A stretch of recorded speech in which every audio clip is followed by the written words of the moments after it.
Made on Zencastr. Today's podcast is dedicated to Peter Bailey, my dad. He was a long-term Doctor Who fan, and he will be sadly missed.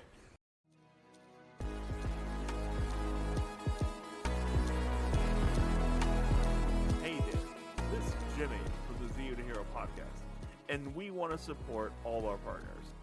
Here is Ben and his new podcast, Baker Rangers Movie Talks. Follow Ben and his guests as they review a movie of the week.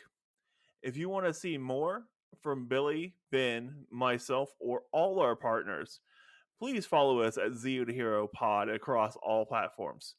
And without further ado, here is Baker Rangers Movie Talks with Ben and all his technical problems.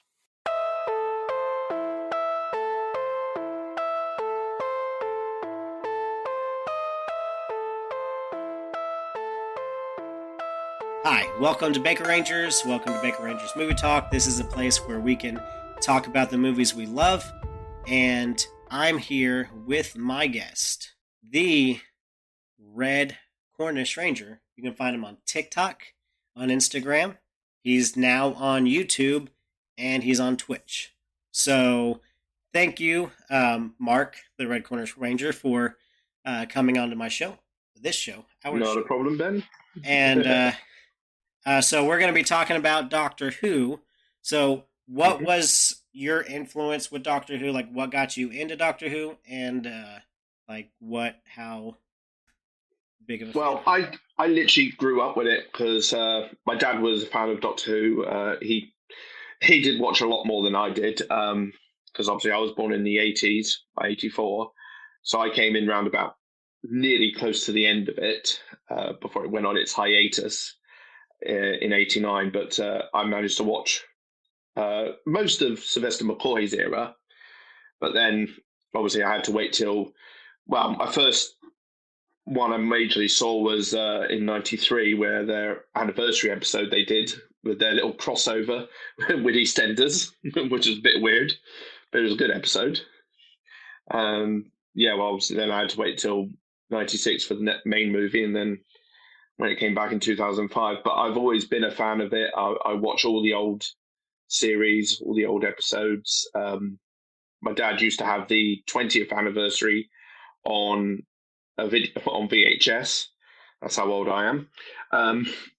Which I used to watch a lot. I mean, I can literally tell that story back to front. I could. The Five Doctors.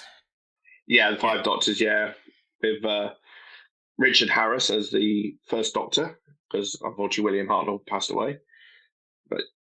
Apparently Tom Baker didn't want to come back. It's his only regret. He didn't come back. Yeah, and I think a lot of fans regret that because you can't call it the Five Doctors when you have four Doctors, and the only scene with the Five Doctors was a not aired episode because of it was a writer strike or something was going on at that time. Oh, I'm not sure. I don't remember that one. I know basically the reason he. Oh, you could be thinking of Shada. It was Shada, yeah. Oh, Shada. Yeah, Yes. No, that was a Fourth Doctor episode. Yeah. And that's what they stole not stole because it was their property. They took the clip from that unaired episode. But yeah, you're right. It was because of writer's strike. It never got aired. Never got completed until quite recently, really. Yeah, that's how they can use new footage for Doctor where it didn't look like. But now with DVDs, because they have the DVD with not the full episode because they didn't record all of it. You have the version where Tom Baker sort of narrated it. Narrated the empty spots, and then they have the animated one now. So the anime, which is very good, and I think it's brilliant. They brought him back as well at the end, even though he's very old now. Yeah, but he's got one of those voices that he doesn't sound that much different than he did in the. He doesn't know. So it's a little bit deeper, but you can't really tell that it's older. You can't, no, not when you're in the moment, and especially that I listen to the audios as well, and he is a big influence on the Big Finish audios that I listen to, and like you say, you can't tell the difference. You really can't. No, I think even Lala Ward, is that her name? She does one of her Romana in it too, doesn't she? She does, yeah. She's even had her own series, essentially. Nice. All right, so this is Movie Talk, so we are talking about movies, and I'm sure some people in America that were like, "Well, Doctor Who's just a TV show. They never had a movie. What are you talking about, movie Doctor Who?" The 1996 movie, well, that was technically a made-for-TV movie pilot prospect, but which didn't work. I kind of wish it did.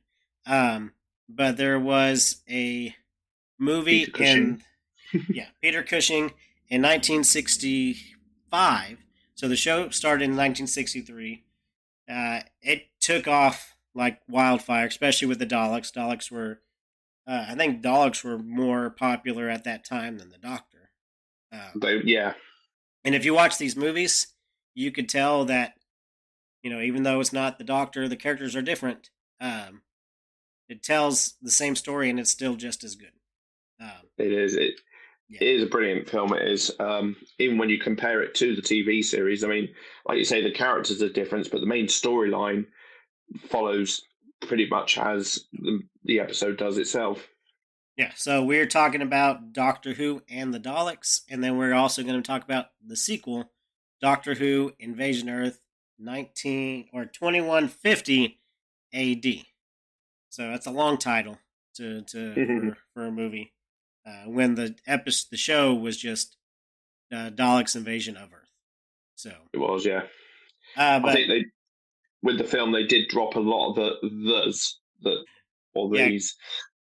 Because TARDIS was just TARDIS. Getting TARDIS. It was even though the TARDIS is kind of personified now, but yeah, they kind of personified it a little bit more in the movie called Getting TARDIS. This is TARDIS, not the TARDIS. And his name was actually Doctor Who.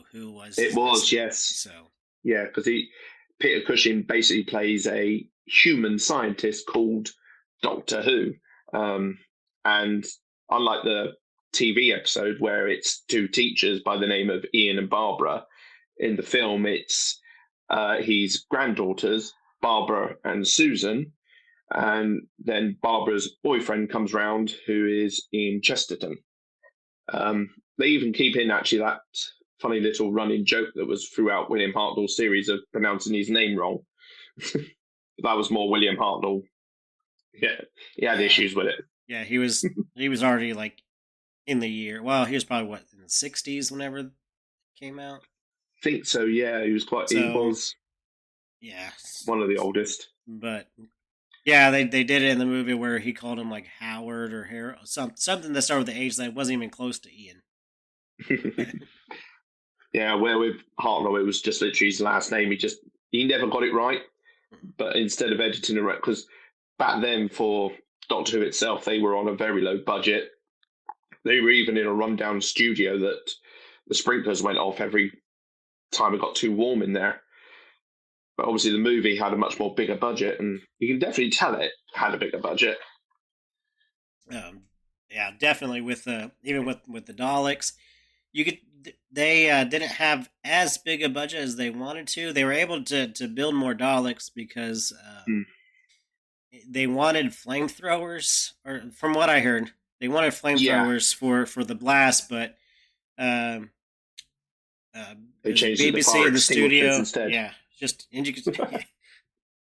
Yeah, I think I probably would have went with the negative X-ray little that they did in the show, but I guess they wanted something more practical. But we'll start from the kind of the beginning of the show. So I think it's funny, like right at the beginning, we see Susan, who's 10 years old in the show, in the movie. In the show, she's like 16, 15, 14, 15. No. 14. Looks it. Let's just leave it at that, shall we? She looks and acts it, even though she's really smart. But but the way Time Lord time happens, she could be anywhere between 80 to 180. She's reading a book on physics, and then you pan over to Barbara, who's reading a book called The Science of Science. And then the Doctor, who's reading a comic book, Yeah. is like fascinating. What's it called? It's on the It tip was of like my the tongue. Eagle something from it's boys, like a boys magazine. Yeah, I know it was. So- I think it was quite a famous one for back in the time. Now I can't think about what it's called, but if it was America, it would be the Boys Life magazine because I think that's what we had. But I don't know about England or the UK. So, but you talked about Barbara being his granddaughter. Whenever in the show, she was Susan's teacher, one of Susan's teachers. One of them. Yeah. So her and Ian. So they went with I guess a younger. Because it was still marketing to kids. They wanted to make a bigger kids movie out of it. I'm gonna assume. So they wanted to make Susan younger, as well, yeah. Barbara younger, Ian younger. Just make Barbara the granddaughter, and then Ian just the boyfriend, and then he just comes along with the ride. Yeah. It was a bit of a comic relief as well. I feel in it because of like the soft center joke in there, and he was sitting on the doorstep trying to open the door. Yeah, he kind of turns into that. How do you say this? He was kind of like the heroic wuss, I guess you could say, in some parts. Some parts more so heroic, some parts not so. But he was trying to impress Barbara, so he was like, "I don't want to do this." Trying to be the man, but being the fool more than anything. Mm-hmm. Yeah, where Ian in the series was supposed to be the action man. He was supposed to be the tough guy in the episode or in the series itself.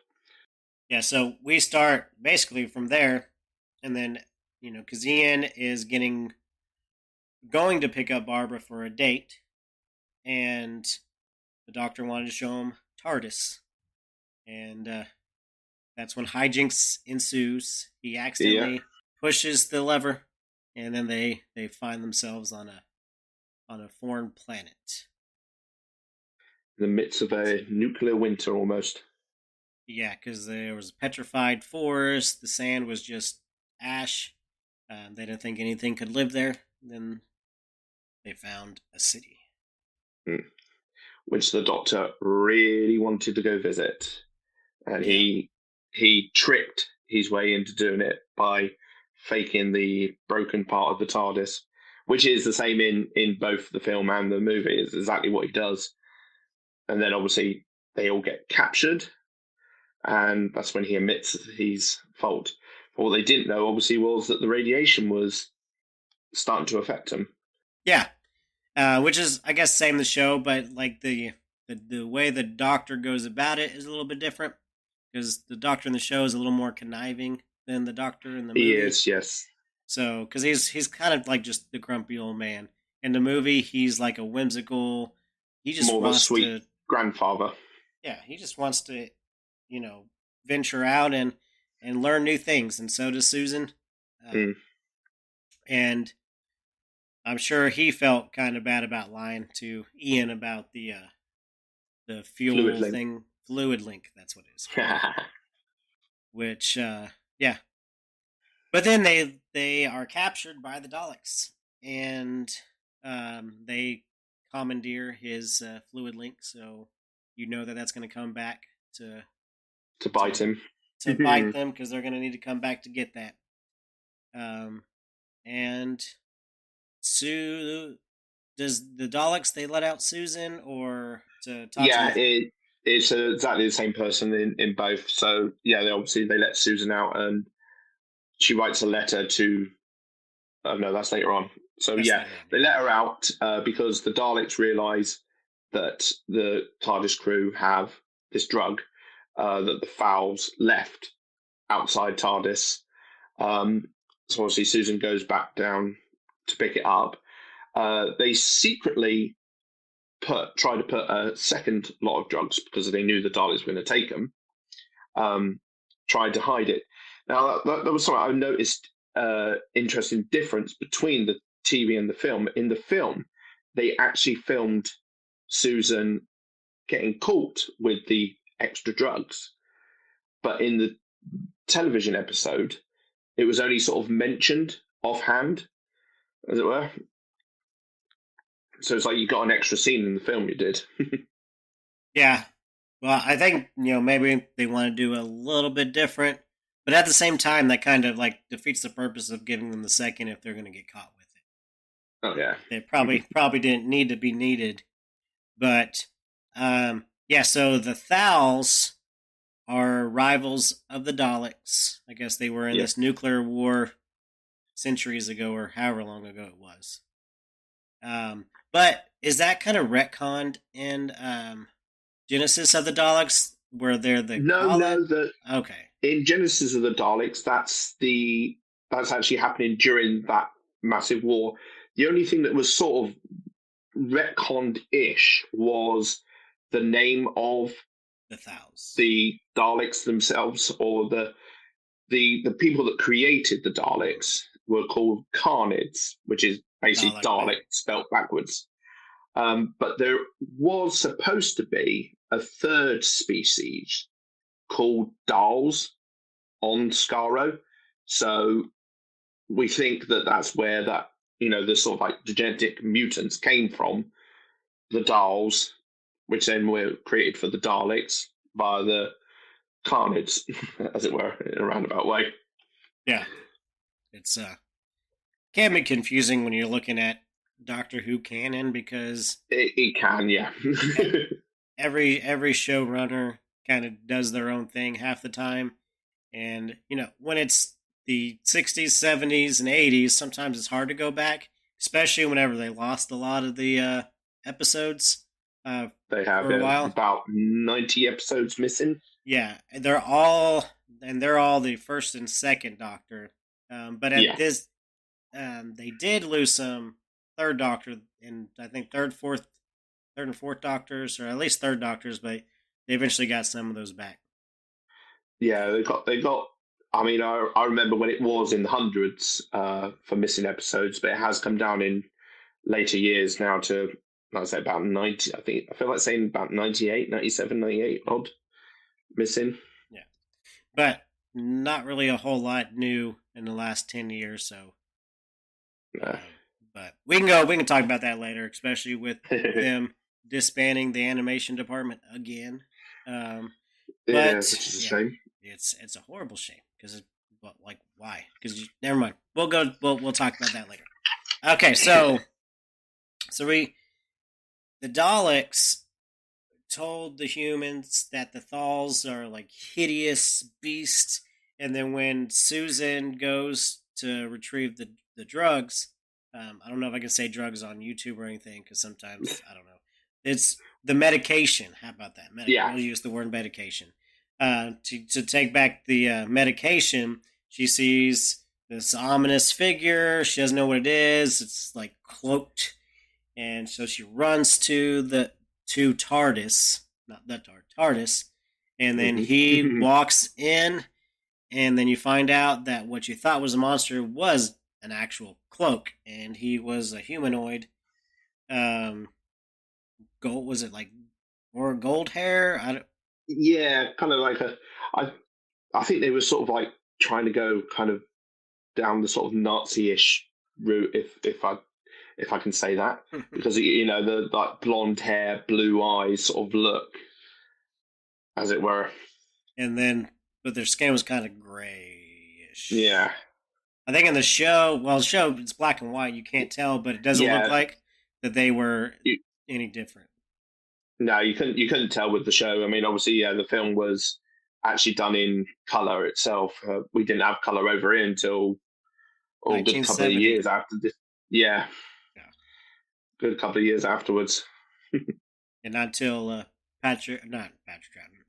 John Pertwee's first episode. Yeah. Then they decided to go into the realm of color that a lot of people were clamming for a while with Doctor Who, because you had Star Trek in America, and people were like, we can't really start competing with these sci-fi that Star Trek, because it's been in color when it started, and like it was in the mid 60s.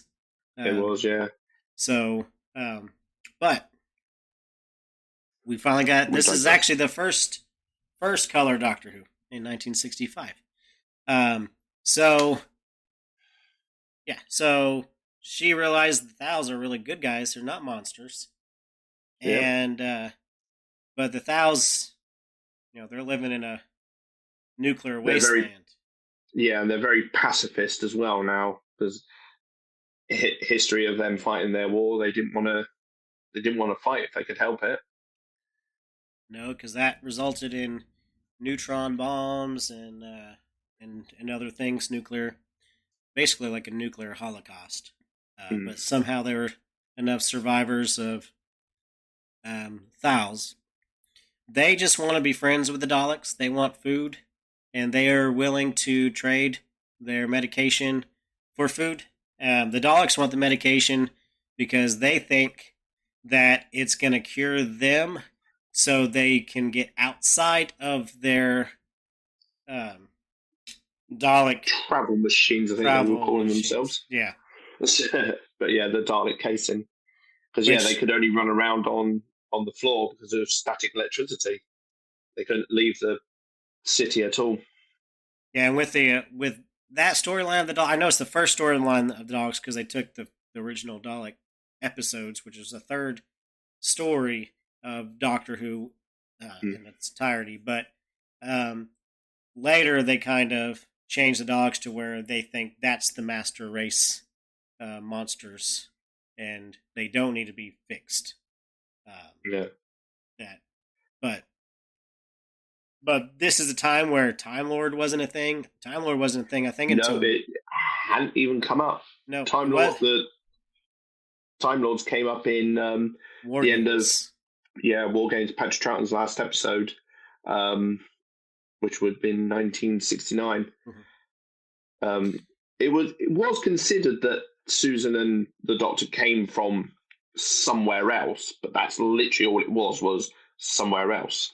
Yeah, you knew they were aliens. They weren't from Earth, but that's why it's called Doctor Who, because it's a mystery. Who is this guy that's just flying around in a police box? But yeah, that's the difference there as well with the film. Obviously, the TARDIS is built to look like a police box, where in the TV series it's actually a cloaking device to blend in. It kind of didn't work after the first episode. No, except for that there's an episode with the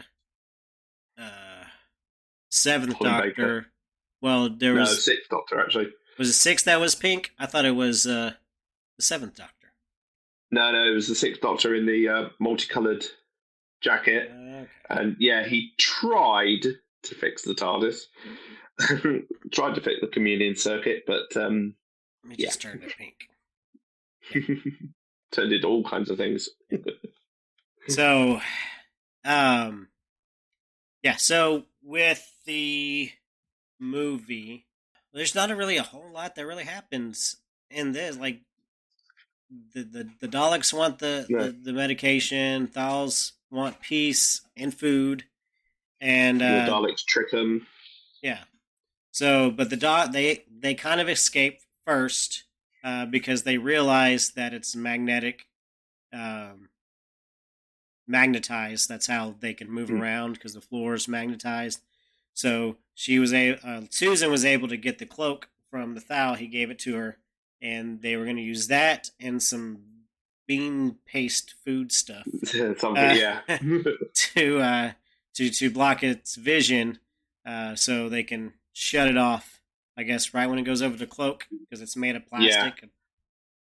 So they didn't have any power, and then they tried the whole prisoner escort trick. Yeah, which didn't. Which I suppose probably wasn't that old back then. No, but you think they could have done it?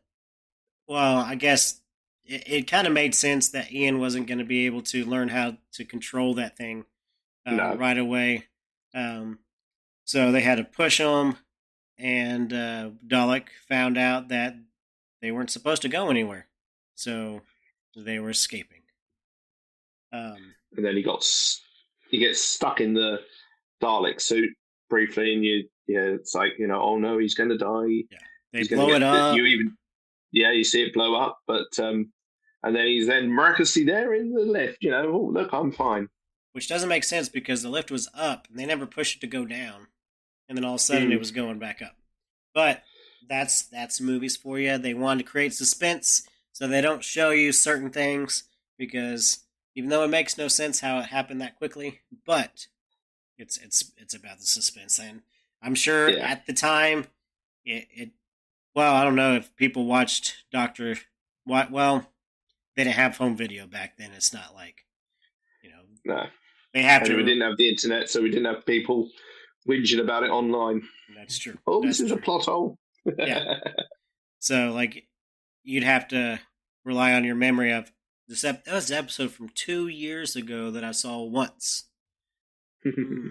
So, but they were able to escape and meet with the Thals. The Doctor tries to convince them to fight, but they are so pacifistic. Is that a word? They don't want to fight. And then they tried to take off, and that's when they discover they didn't have the fluid link, so they can't leave. Yep. They had to convince them. So then they had to convince them to fight, which they did. And it's the same way they did in the show, sort of. In the show, it was Ian going upon himself. It was his idea. In the movie, it was the Doctor's idea, which makes sense in the movie because Ian is not his character. Softer almost, isn't he? He's got those soft centers. Yeah. It was Candy. So, he was saying, "Oh, well, maybe if we take one of you people to the city, we can get this thing situated." So he grabbed one of the ladies and started walking off with her. Then the leader Thal knocked him. Thumps him one. Yeah, which normally, if it wasn't a main character, that would have knocked somebody out. But since it's a main character, they're just kind of out of it for a second. They have kind of like a personal shield, you could say. Yeah, because you can hit. I can hit somebody in the head with this pin, and they're going to be passed out for the rest of the movie. It's like the difference between wrestlers and referees in wrestling rings. You can smack a wrestler around, but you can't blow on a referee. No. Or like with basketball, you can't do nothing. Referee will just take you out. So they get captured again, don't they? Or at least the Doctor and Susan. Yeah, the Doctor and Susan do. Yeah. Which I think, is the same in both the film and the movie. It is Susan and the Doctor that get captured. Yeah, and then they have Ian, Barbara, and three Thals. Yes. Starts off back way. I think it actually starts off as 4, but one of them gets killed en route. Well, I think it's a swamp monster. 3, and then 1 gets killed, and then the 2, and you almost lost the second one, but then he didn't really die. Yes. So I touched up on it today. I watched it the other day, but I wasn't paying as much attention, so I made sure I paid more attention today when I watched it. So they found a back way, and then the Thals that are still at camp decide, well, maybe we do need to fight for our right to party.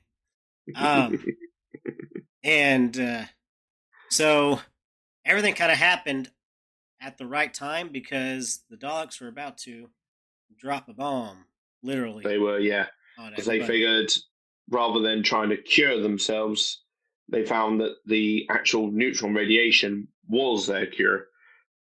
It was the only way they could survive, so they were going to irradiate the whole planet so they could live on it. And then wipe everybody else out, because they didn't like anybody that was different. Which was kind the theme sounds of familiar for stuff happening in the news, eh? Mm-hmm. Yeah, because Doctor says people are afraid of what they don't understand. Mm-hmm. And, it's kind of it's metaphorical for a lot of things, especially in our time now, with people everybody being afraid of everybody now, and so hate's just rampant. But it is definitely not here though. no. So they were able to they had enough people in there to cause the Daleks to kind of accidentally, inadvertently shoot themselves. They stopped the bomb because they blew up their little control They panel. basically blew up their power source, didn't they? So the bomb didn't drop, and then they all lived happily Lucky ever 7, after. I think it was. 3. Out there. It was number 3, and he Yeah, was like, "That's my favorite." I watched it a few days ago, so yeah.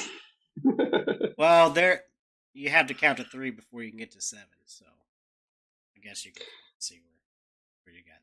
No, anywho, yeah. So it was actually a pretty good movie. Like, you would think that movies now, they're so visually clearer. A lot of times people say, "Oh, this looks old, so it's got to be bad." It was made in 1966. It wasn't a terribly big budget movie for a sci-fi movie. Well, they back did then, for what they actually had. yes, and it's good. Like, I enjoyed it. I think because it was the same story as a show, and the show was brought out in, I don't know, like, it was like 5 episodes. No, 7. 7. Okay. 7 foot. Yeah. So that's what. It's about the episode itself. I think is about 2.5 hours long. Okay. If the whole story, if you have all 7 episodes. Yes. So for what they did, they managed to obviously squeeze it into about an hour and a half. I guess almost an hour and 20 minutes, a little less than an hour and 20. So it's less than an hour and a half. But they fit literally the whole story. They just take out any of the longer, There's definitely things. a lot more explanation in the TV series compared to the film. The film is very fast paced. But that is the nature of films, isn't it? That's true. But the pacing still worked for that episode because there wasn't a whole lot to it. So, like, even the show was 7 episodes. They probably could have done that in 4 or 5 episodes. They probably could have, yeah. The thing with Doctor Who is they add a lot of filler to make, especially in the early days. Yeah, because they basically made an episode a week or something. Like, they were filming and then it was released, so they had to kind of rush things out. And so sometimes they got to draw things out because they might not have another story yet because they're still working on the next story, so they got to draw things out. They do, yeah. So they could, especially back then, they were, like you say, doing weekly stories. I don't think there was much of a difference between recording it and actually having it released. I think it was probably even only about a week, maybe a touch more. They didn't have time to, like you say, they had to make sure they had a backup plan to carry on. Yeah, and most of the effects were on-set practical. There wasn't anything. There wasn't a whole lot that they could do in post because the movie you can redub things. And I think there was one of the women thalls in there where the actress couldn't. She had a scheduling thing where she couldn't come to the recording, so somebody else actually recorded her voice. Yeah, and like you say, you can do that where in the TV series, it's whatever sound comes out. So if somebody in the backstage drops something, you can hear, all that. You can, and apparently in some of the older episodes, you can hear things being dropped and everything in the background.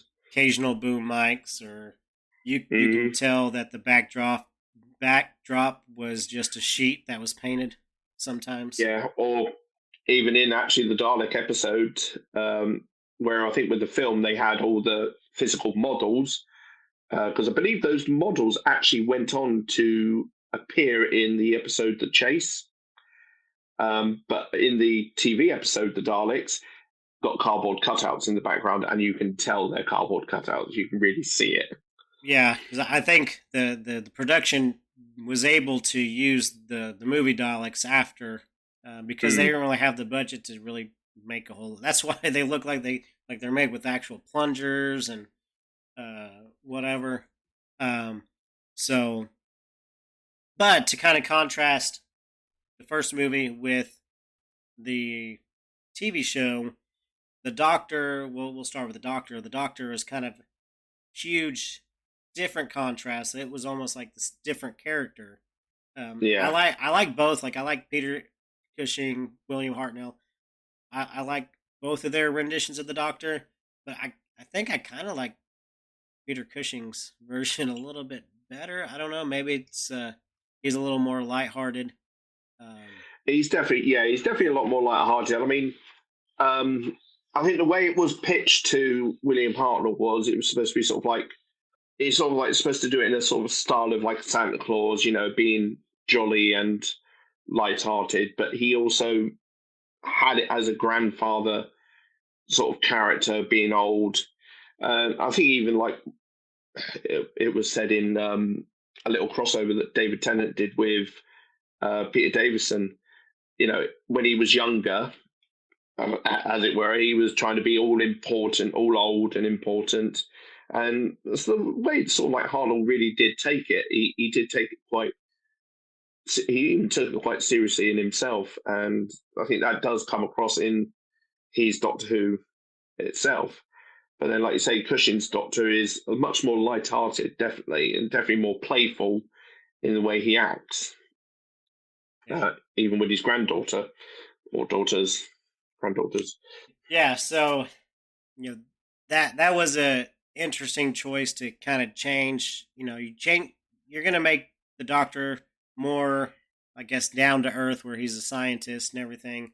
You're going to keep his granddaughter in there, but instead of making her like a high school aged kind of person, they de-aged her even more. They de-aged her to like a 10-year-old, which I saw something on a trivia thing where the director, he put, I guess, in her contract, because she's a kid, so I'm sure she didn't make a whole lot of money. Probably don't know. But he put in her contract that he was going to pay her like £1 for every scene she did in one take. And she ended up doing a lot of scenes in one take, so whenever they did the second movie, he took that out of the contract. He chose not to, I don't blame him. I don't know how much quid, I think they said it was like £5 back then or something. I'm not sure. But I don't know. It was 1960.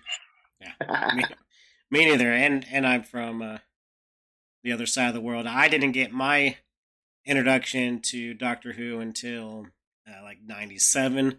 My dad was into Doctor Who, but Doctor Who really wasn't in the States as much. Like when it did, I don't think the first two Doctors, I don't think ever aired in the United States. I think it wasn't until John Pertwee that they did.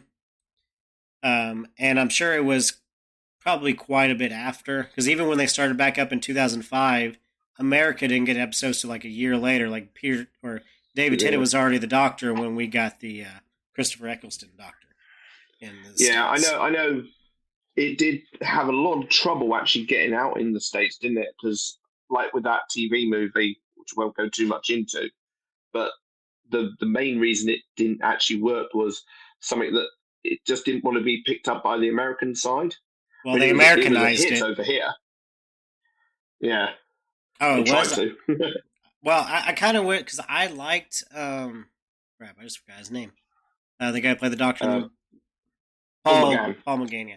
I liked him as the Doctor, and I understand why they didn't go with him in 2005, because they did what a lot of people wanted the 96 movie to do, and basically continue it but reboot it at the same time, because people didn't like that they showed Sylvester McCoy at the beginning and had the story where he died and regenerated to Paul McGann, because a lot of Americans who didn't watch Doctor Who wouldn't understand it. So that's one of the biggest reasons why it didn't really take off, because the American audience really didn't get it. But we're not talking about that movie. That could be for another podcast, because Yeah, because there's more to talk about with that when it comes to Doctor Who than just these two movies. Definitely. So, Barbara and Ian, rather than being teachers of Susan, Barbara was her sister, Susan's sister, and then Ian was Barbara's boyfriend. I'm sure, again, I think they just did that to make it younger, appeal to a younger audience, rather than kind of like sort of show a relationship in there. And being younger, they can appeal, because I think Barbara and Ian in the show were like in their 30s or 40s. Something like that, yeah. So there wasn't as much to connect with the audience that they were reaching for. But I think it worked. I suppose it was Susan's job in both, really, wasn't it, really, when you think about it? Like you say, the kids would react more to Susan being younger, and the same within the TV series as well. Even though we didn't really know her true age, but But according to, I guess, her fake birth certificate, she's probably 14. I'm sure that I don't know, because I'm sure that's the only way they can get her in school. Yeah, something along those lines. I think it would have been. They'd have to manufacture some sort of paperwork, or just have what is that, psychic paper? Just give a sheet of psychic paper. That's their credentials. I know that wasn't a thing back then. That wasn't a thing till New Who, right? That wasn't in there. Yeah, it was New Who that brought it in. Okay. All right. So now that's basically the first movie. It's not much different than the show. It's a good movie. It's a basic storyline, but it's enjoyable. The second movie, I don't know if I enjoyed it as much because it just seems like it was just mostly just filler, like most of the movie. I don't know. But we will go into that after these messages from ZeoToHero. Thanks again for listening to this episode of ZeoToHero podcast. If you definitely like what you hear and want to keep up with us, we are on Facebook, Twitter, and Instagram at ZeoToHero. We are on TikTok at Z2HPod. And we have a website of zeotohero.com.